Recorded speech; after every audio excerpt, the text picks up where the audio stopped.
নাবালক নাতির সামনে ঠাকুমাকে বটি দিয়ে কুপিয়ে বাড়িতে লুটপাট চালালো দুষ্কৃতী বলে অভিযোগ।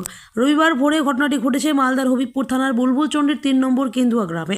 ঘটনায় আক্রান্ত মহিলা আন্নাবালা মৃধা রক্তাক্ত অবস্থায় মালদা মেডিকেল কলেজে ভর্তি হয়েছেন পরিবারের দাবি। বাড়ির ছেলে সুব্রত মৃধা ত্রিপুরায় সিআরপিএফ জওয়ান পদে কর্মরত রয়েছেন। বাড়িতে তার স্ত্রী, নাবালক 2 ছেলে এবং বৃদ্ধা শাশুড়িকে নিয়ে থাকেন। সে সুযোগ নিয়ে দুষ্কৃতী প্রথমে আন্নাবালার শোয়ার ঘরে গিয়ে তাণ্ডব চালায়। আন্নাবালার গলায় বটি দিয়ে একাধিক আঘাত করে নগদ টাকা ও সোনার অলংকার লুট করে।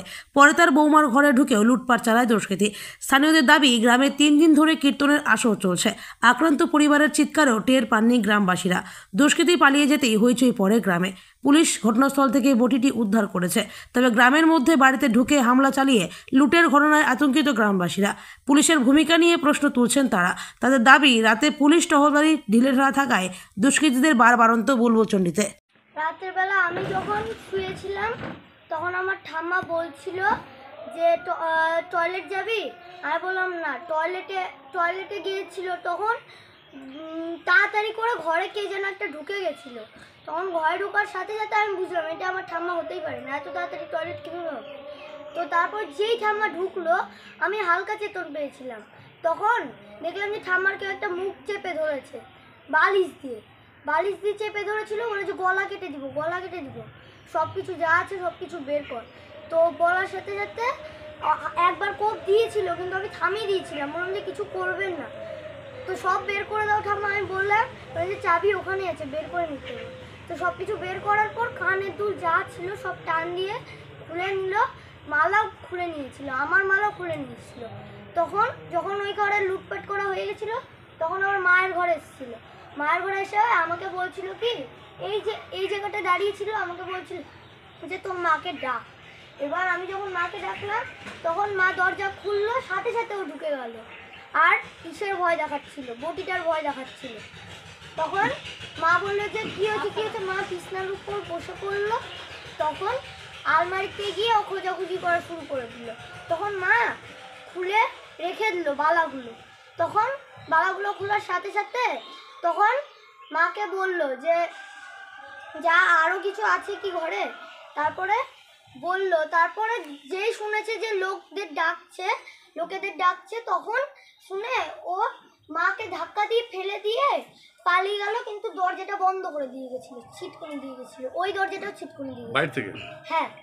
আর তখন ঠাম্মা ওই ঘরে চিৎকার করছিল যে আমার বৌমাকে কেউ বাঁচান। বাড়িতে ছেলে মানুষ ছিল না?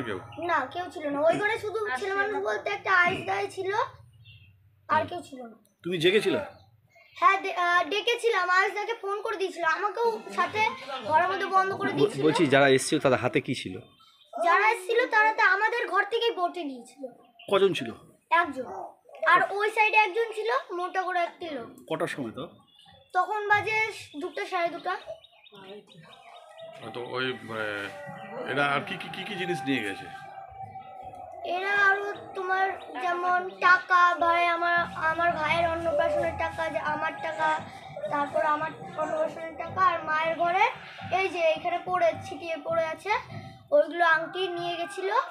কিন্তু মায়ের বালার ফোনটা নিতে পারিনি, কারণ ফোনটা আমি একটি চাদর দিয়ে ঢেকে রেখেছিলাম। চিনতে পেরেছিল কে ছিল? হ্যাঁ, ওটা আমার একটা নিজের নয়, কিন্তু দাদা বলি আমি। কোথায় বাড়ি তার বাড়ি লালাগুড়ি। কোথায় এসেছিল? হ্যাঁ, এখানে কোথায় এসেছিল? এখানে প্রথমে ঢুকে যখন ঢুকলো তখন প্রথমেই ঠাম্মার ঘরে ঢুকেছিল। না, এখানে কোনো আত্মীয়র বাড়ি আছে? আমাদের বাড়ি একবার এসেছিল অনেক দিন আগে। এখানে আত্মীয়র বাড়ি আছে কি? 1 মাস আগে এদের বাড়ি এসে। হ্যাঁ। তোমাদের আত্মীয় লাগে? তোমার? আমার নাম সৌভিক মৃধা। তোমার বাবা কি করেন? আমার বাবা সিআরপিএফ। এখন পোস্টিং আছে, ডিউটিতে আছে? হ্যাঁ। পরে এসে বললো যে মা দরজাটা খুলো। তখন আমি খুলে দিলাম যে কী হয়েছে, আমার ছোটো ছেলে আছে। তো ছোটো ছেলে বললো যে ওই ছোটো ছেলে তো বলতে পারছে না, ওই করছে, কাঁদছে। তো আমি বললাম বাবু ভাই কাঁদছে, তো আমি একটু দুধ দিয়ে আসি। তো দুধটা দিয়ে ও ঘুমিয়ে গেল। তারপর উঠলাম, এখানে উঠে তো সেখানেটা খুলে দিলাম। খুলে দেওয়ার পরে বললো যে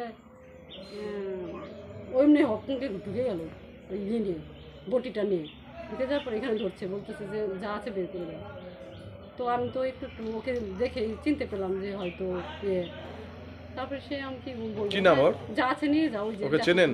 আমি নামটাম জানি না, ওই শাশুড়ির ও কি আপনাদের বাড়িতে কোনোদিন এসেছিল? একদিন এসেছিল, ওই অপারেশন করে তোর মাকে নিয়ে কয়জন ছিল ওরা? একাই হয়েছিল, আচ্ছা, একাই ছিল, বাইরে হয়তো কেউ ছিল। আমাকে লাইটই জ্বালাতে দিচ্ছে না, ঘরে লাইট বাজছিল, বড় লাইটটা দিব যে রডটা জ্বালাবো, দিচ্ছেই না। কি কি নিয়ে গেছে আপনার? ওই যে ছিল ওইখানে কি যে ছিল ওইটা আমি নাই।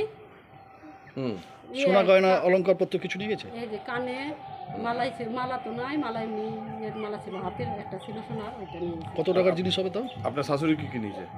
শাশুড়ি টাকা পয়সা সবই নিয়েছে, ওইখানে ওই ঘরেই রাখা। সব মিলে কত টাকা? আমি জানি না, ওই শাশুড়ি বলতে পারে সেটা।